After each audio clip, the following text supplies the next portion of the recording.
कृषि कानून को लेकर विपक्ष और उपद्रवी किसान हंगामा मचा रहे हैं। बीते दिनों केंद्र और मोदी सरकार के खिलाफ पैसे देकर विदेशी कलाकारों से ट्वीट भी कराए गए थे। अमेरिकी पॉप सिंगर रिहाना और पॉर्न स्टार मिया खलीफा किसान आंदोलन के समर्थन में उतर आई थी। हालांकि इसके जवाब में जब बॉलीवुड और खेल जगत से जुड़े लोगों ने विदेशी कलाकारों का विरोध किया था तो कांग्रेस ने इसे मुद्दा बना लिया है।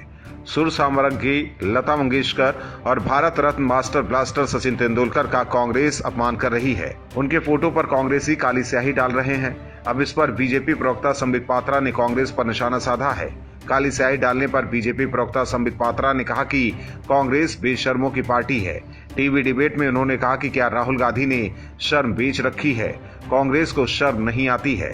संबित का कहना था कि कांग्रेस कहती है कि वो किसान, स्टूडेंट्स और महिलाओं के साथ खड़ी है। उन्होंने तंज कसते हुए कहा कि अगर 70 साल खड़े रह जाते तो आज बैठते नहीं, आज दिखावा कर रहे हैं। यही नहीं, टीवी डिबेट में दिल्ली हिंसा के आरोपी दीप सिद्धू को लेकर भी कांग्रेस और बीजेपी के बीच तनातनी देखने को मिली। कांग्रेस प्रवक्ता सुप्रिया श्रीनेत्र ने कहा कि संसद में गृह मंत्री अमित शाह का भाषण होना था, इस वजह से दिल्ली पुलिस ने आरोपी को पकड़ा।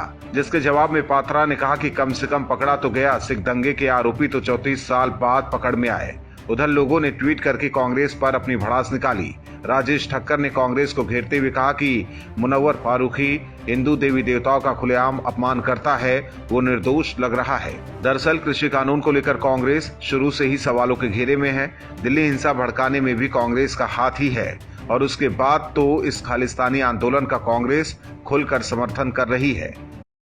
राज्यसभा सांसद गुलाम नबी आजाद अब राज्यसभा से आजाद हो गए हैं। पिछले 1 साल से कांग्रेस के खिलाफ मोर्चा खोलने वाले आजाद की वापसी राज्यसभा में होगी या नहीं, ये तो सोनिया गांधी तय करेंगी। लेकिन जाते जाते आजाद पीएम मोदी को भावुक कर गए। शायद इतिहास में ऐसा पहली बार हुआ होगा जब विपक्ष के किसी नेता के लिए प्रधानमंत्री के आंसू छलके होंगे और सदन में विपक्ष के किसी नेता की वाहवाही हुई होगी। प्रधानमंत्री नरेंद्र मोदी कांग्रेस के वरिष्ठ सदस्य गुलाम नबी आजाद के राज्यसभा से रिटायर होने पर विदाई संदेश दे रहे थे, तब जम्मू कश्मीर की एक घटना का जिक्र करते हुए वो भावुक हो गए। अब इस पर गुलाम नबी आजाद की भी प्रतिक्रिया सामने आई है और उन्होंने बताया कि इस घटना का जिक्र करते हुए पहले मोदी भावुक हुए और उसके बाद वो हुए। दरअसल 2006 में जब आजाद जम्मू कश्मीर के मुख्यमंत्री थे, तब कश्मीर में पर्यटकों पर आतंकी हमला हुआ और कुछ पर्यटक मारे गए थे।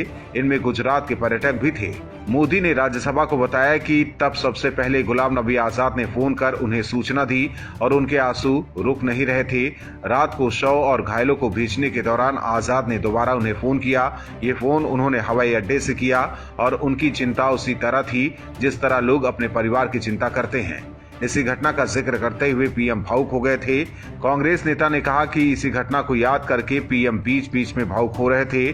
मैं भी जब इस घटना को याद करता हूं तो मुझे परिवारों को याद करके दुख होता है। मैं राज्यसभा में भी इसे याद कर भावुक हो गया। वहीं राज्यसभा से जाते जाते गुलाम नबी आजाद ने कांग्रेस आलाकमान को एक बड़ा संदेश भी दे दिया है।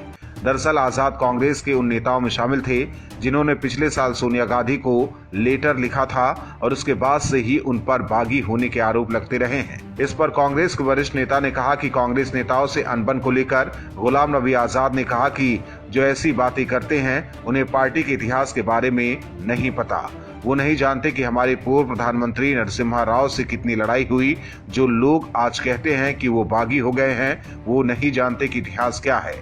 माधवराव सिंधिया और राजेश पायलट उन नेताओं में थे जो नरसिम्हा राव से लड़े थे, जबकि उनके प्रधानमंत्री बनने का मैं सबसे बड़ा समर्थक था। देश भर में किसान आंदोलन जारी है, लेकिन किसान आंदोलन में किसान नेता किस तरह अपनी राजनीतिक जमीन मजबूत करने के लिए एड़ी चोटी का जोर लगा रहे हैं, वो अब साफ नजर आने लगा है। किसान आंदोलन की अगुवाई करने वाले इन सभी नेताओं में 2 प्रमुख चेहरे हैं। पहला राकेश टिकैत और दूसरा गुरनाम सिंह चढ़ूनी। इन दोनों नेताओं के बीच तनातनी का माहौल पसर गया है। बस फर्क सिर्फ इतना है कि किसान आंदोलन को देखते हुए ये उस तनातनी को जाहिर नहीं कर रहे। दरअसल चढ़ूनी के गृह क्षेत्र कुरुक्षेत्र में मंगलवार को किसान नेता राकेश टिकैत की महापंचायत करवाई गई। गुरनाम चढ़ूनी इसमें शामिल नहीं हुए क्योंकि उन्होंने अपनी व्यस्तता का बहाना बनाया। पहले सिंघू बॉर्डर पर किसानों के साथ बैठक होने का हवाला दिया गया, लेकिन राजनीतिक विश्लेषक इस बहाने से संतुष्ट नहीं है। ऐसी बात भी सामने आई है कि चढ़ूनी पर इस किसान महापंचायत के लिए भरोसा नहीं जताया गया था। उन्होंने न्योते को मंजूरी तो दी, लेकिन हिस्सा बनने को तैयार नहीं हुए। वहीं अगर चढ़ूनी के इलाकों की बात बात की जाए तो कुरुक्षेत्र, आसपास के जिलों व जीटी रोड बेल्ट में ही चढ़ूनी का असर ज्यादा है। वहीं किसान नेताओं की इस राजनीतिक वर्चस्व की लड़ाई पर हरियाणा के सीएम मनोहर लाल खट्टर ने बयान जारी करते हुए कहा, प्रधानमंत्री नरेंद्र मोदी कह चुके हैं कि कानून सोच समझकर किसानों के हित में बनाए गए हैं। कुछ हताश नेता किसानों की बात नहीं कर रहे, इनकी मंशा कुछ और है। वे किसानों का कंधा इस्तेमाल कर रहे हैं। अगर राकेश टिकैत को किसानों को समझना है तो उत्तर प्रदेश में जाकर समझाएं। हरियाणा में आकर कुरुक्षेत्र क्यों बना रहे हैं? हरियाणा में किसान ठीक हैं, सुखी हैं, लेकिन कुछ लोग ऐसे हैं जो बहकावे में आ गए हैं। उनके लिए अपील करते हैं कि बैठकर बातचीत करें। अगर सरकार को लगेगा कुछ चीजें ठीक करने की है तो निश्चित तौर पर ठीक करेंगे। खट्टर के इस बयान में कहीं ना कहीं उन्होंने राकेश टिकैत पर शिकंजा कसा है, लेकिन सवाल ये है कि जिस तरह से टिकैत चढ़ूनी के पैठ भरे इलाकों में सेंध लगा रहे हैं और चढ़ूनी चाहते हुए भी कुछ नहीं कह पा रहे, ऐसे में क्या आने वाले कुछ समय में इन नेताओं के बीच सियासी जंग साफ तौर पर बाहर आएगी? क्योंकि अगर ऐसा हुआ तो इन नेताओं की वजह से किसान आंदोलन को खत्म होते देर नहीं लगेगी। देश में पिछले 2.5 महीने से किसान आंदोलन जारी है, जिसमें किसान नेताओं की हरकतों की वजह से आंदोलन की नींव हर रोज कमजोर होती दिखाई पड़ रही है। तो वहीं इस बीच किसानों के नाम पर कांग्रेस भी अपनी राजनीति चमकाने में जुट गई है, जिस राजनीति को ध्वस्त करने के लिए बीजेपी भी बिल्कुल तैयार बैठी है। दरअसल बीजेपी सांसद पीपी चौधरी ने लोकसभा में कांग्रेस सांसद अधीर रंजन चौधरी की एक टिप्पणी को लेकर उनके खिलाफ विशेषाधिकार हनन का नोटिस जारी किया है। पीपी चौधरी ने लोकसभा में राष्ट्रपति के अभिभाषण पर धन्यवाद प्रस्ताव पर चर्चा के दौरान कहा कि उन्होंने पर्यावरण कार्यकर्ता ग्रेटा थनबर्ग को पर्सोना नॉन ग्रेटा बताने से जुड़ी टिप्पणी को लेकर अधीर रंजन चौधरी को ये नोटिस जारी किया है। पीपी चौधरी ने कहा कि अधीर रंजन चौधरी ने स्वीडिश नागरिक ग्रेटा के लिए पर्सोना नॉन ग्रेटा टर्म का इस्तेमाल किया। ये स्वीडन भाषा में कूटनीतिक शब्द है, जिसका मतलब ये है कि किसी देश में कोई व्यक्ति अस्वीकार्य है। चौधरी ने कहा, स्वीडन के साथ हमारा अच्छा रिश्ता है।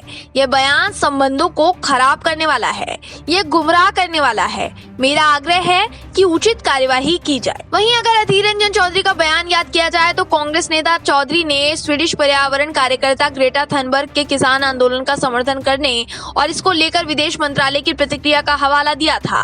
उन्होंने राष्ट्रपति के अभिभाषण पर धन्यवाद प्रस्ताव की चर्चा में भाग लेते हुए कहा था कि जिस तरह से पूरी सरकार 18 साल की एक लड़की के खिलाफ खड़ी हो गई है, उससे देश की छवि धूमिल हो रही है। उन्होंने ये भी कहा कि ग्रेटा को यहाँ पर्सोना नॉन ग्रेटा बना दिया गया है। अधीर रंजन की इस टिप्पणी को लेकर ही पीपी चौधरी ने उनके खिलाफ नोटिस जारी किया है। लेकिन सोचने वाली बात यह है कि जहां विदेशी हस्तियों की ट्वीट्स पर भारत की दिग्गज हस्तियों ने भी भारत का समर्थन किया, तो वहीं कांग्रेस लगातार इन विदेशी हस्तियों के समर्थन में जुटी हुई है। ऐसे में सवाल ये है कि कांग्रेस नेता अधीर रंजन चौधरी पर पीपी चौधरी के नोटिस के बाद कार्यवाही कब तक होती है। पश्चिम बंगाल में विधानसभा चुनाव से पहले सरगर्मी बढ़ती ही जा रही है। टीएमसी अपने नेताओं के पाला बदलने से हताश है। सीएम ममता बनर्जी को इस बात का अंदाजा हो गया है कि इस बार विधानसभा चुनाव में उनकी जमानत जब्त हो सकती है। टीएमसी के सभी दिग्गज बीजेपी में शामिल हो चुके हैं और ममता बनर्जी को हराने के लिए दिन रात मेहनत कर रहे हैं। उधर टीएमसी प्रमुख अपने बचे हुए नेताओं के साथ प्रचार प्रसार में जुटी हैं और उनके निशाने पर सिर्फ बीजेपी है। ममता बनर्जी ताबड़तोड़ रैलियां कर रही हैं। मालदा में एक रैली को संबोधित करते हुए ममता बनर्जी ने बीजेपी पर जोरदार हमला बोला है। रैली को संबोधित करते हुए दीदी ने कहा कि भारतीय जनता पार्टी को सत्ता में लाने का मतलब है कि दंगा को प्रोत्साहित करना। ममता ने कहा कि अगर आप बंगाल में दंगा चाहते हैं तो बीजेपी को वोट कीजिए। पश्चिम बंगाल की मुख्यमंत्री ममता बनर्जी ने बीजेपी नेताओं की रथ यात्रा का माखौल उड़ाते हुए कहा कि वो ऐसा व्यवहार कर रहे हैं कि जैसे वो भगवान हो। बनर्जी ने आरोप लगाया कि बीजेपी नेताओं का राजनीतिक एजेंडा समाज में धर्म के आधार पर विभाजन पैदा करना है और भगवा दल हिंदू धर्म के बारे में झूठ फैला रहा है। उधर ममता बंगाल में बीजेपी को घेरने में जुटी हैं, जबकि बंगाल के राज्यपाल बंगाल सरकार पर ही गंभीर आरोप लगा रहे हैं। पश्चिम बंगाल के राज्यपाल जगदीप धनखड़ ने राज्य में कानून व्यवस्था पर सवाल उठाते हुए कहा कि यहाँ इतना डर है कि आप इसके बारे में बोल भी नहीं सकते। हालांकि ममता अभी बीजेपी की सरकार बनने से पहले ही दंगे की बात कर रही हैं, लेकिन ममता के शासनकाल में बंगाल की स्थिति किसी से छिपी नहीं है। हिंदुओं पर बंगाल में आए दिन अत्याचार होते रहे हैं। ममता बनर्जी को जय श्री राम के नारे से भी समस्या होने लगी है। ऐसे में विधानसभा चुनाव बाद ही पता चलेगा कि जनता किस पर भरोसा करती है। Bureau report OMH news. और भी वीडियोस देखने के लिए चैनल को सब्सक्राइब करें और बेल आइकन को दबाएं।